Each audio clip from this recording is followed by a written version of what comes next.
I've had to talk so much about Collective Shout and the way that they have been attacking gamers and the way that they have been targeting the video game industry. And these women are not going to stop anytime soon. They are going to continue to target us. But it looks like now they're going after YouTubers because they have gotten videos that expose them removed. I have a few different things to show off, but before I get into the topic, if you enjoy the content I create, check out the links in the description, join the community in my live streams, and consider supporting through Patreon or YouTube memberships. Now, these women are all based in Australia, and we know that Australia loves to censor their citizens and ban certain speech and products. Look at the way that video games are treated. They have such a massive list of video games that are banned because of sexualization, because of things like drug use and depictions that are uncomfortable for people. I mean, they could basically get anything banned there that they want, which is why these women think it's that way worldwide, or it should be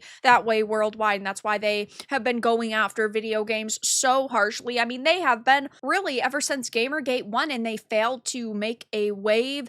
They failed to gain the notoriety that they wanted then, and now they see another opportunity. And I personally do not believe that payment processors started forcing Steam and itch.io to remove content because of them. I believe that they are allowing these women to be very vocal on social media and take the blame, so they, meaning Visa and MasterCard and PayPal, aren't taking the brunt of the backlash. And it's really worked out for them because we're talking so much about Collective Shout and the way that these women are acting, but now it seems that they're going a step further, and now they want to silence content creators. Now, we are talking about people who are just using public information. All of my videos are public information.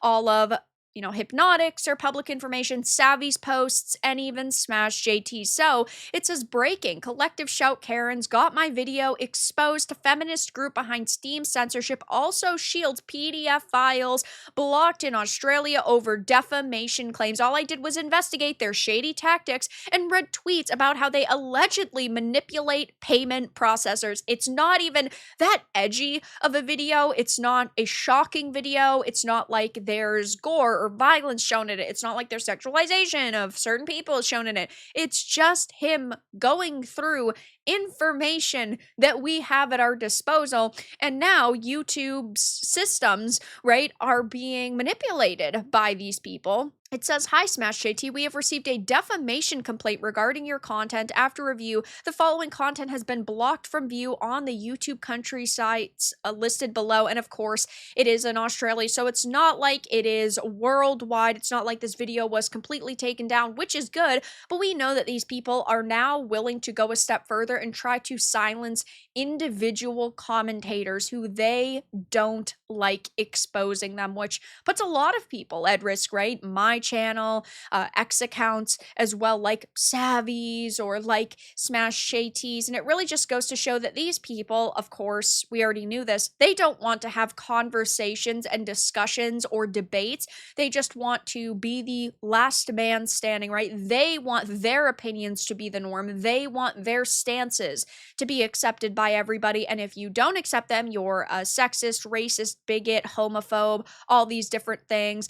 And Collective Shout is not being defended by anybody. Actually, they've lost followers over the past really couple of months now since their name started popping up, and I think that that is so funny. Now, sure, maybe they've made more money off of donations from wine moms who think that they are telling the truth, but there is no correlation between violence in video games and violence in the real world, or sexualization of women in video games to sexualization of women in the real world. These are just claims that they are making to try to get the normies on their side, people who do not investigate, people who do not pay attention, and people who do not know video games in general. And it is absolutely appalling to see the measures that they've gone to. Of course, we know that they have been going into interviews spreading hate and lies against gamers. We know that they have painted themselves as victims, and they've really gone on this like big victim campaign, and they've posted things like this: Gamergate returns.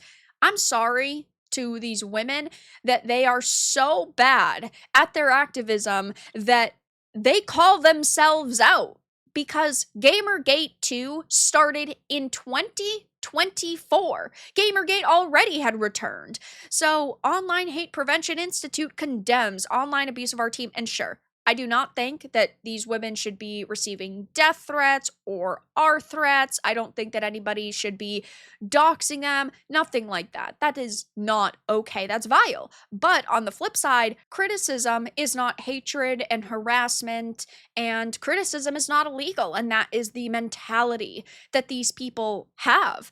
They talk about how they have to condemn the misogynistic vitriol against us. Of course, they would call me a traitor to my gender, but why would I want to stand beside women who actively want entertainment I enjoy censored and removed from the internet? Why would I sit here and stand by people who want to bypass other citizens of other countries' freedoms? I think that that is absolutely appalling. And I personally believe, like most people do, that freedom of expression needs to be protected. Unlike these people don't have that mentality. They don't give a fuck about your freedoms. I mean, they even admitted in other interviews that legality isn't the defining factor of the content that they go after. So if something bothers them personally or makes them feel uncomfortable, they go after it. And look, there's plenty of content out there on the internet that I see that makes me uncomfortable. Have I ever called for the censorship of it? No, because if I don't enjoy a movie or a TV show or video I see online, you know what I do? I scroll past it and then I move on with my life. And that's perfectly fine to do. But these people don't understand that. And I don't think that it's going to magically change their mentality if we sit down and have a conversation at this point. Well, first of all, they don't want to have conversations. But second of all, they are so entrenched in their ideology that they are not willing to actually try to see the other side of the picture.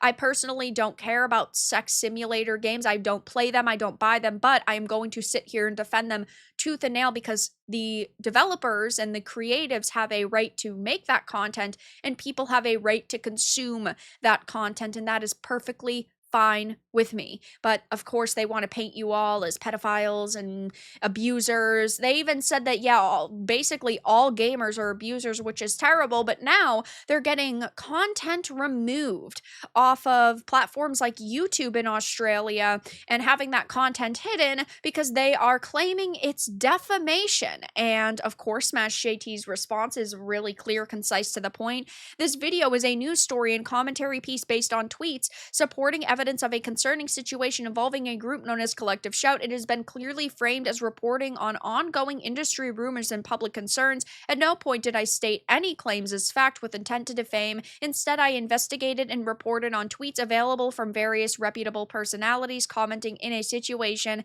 The information I utilized was compiled but is also already publicly available on X and Twitter. I, of course, added my personal commentary and analysis, which is protected under fair comment, opinion, and journalistic reporting standards. I respectfully request that YouTube reconsider the restriction on this video. Censoring it in response to third-party pressure undermines the platform's commitment to protecting both journalistic reporting and fair use commentary, which is a phenomenal response, of course, I'm sure, made by Ron Coleman, another fantastic lawyer.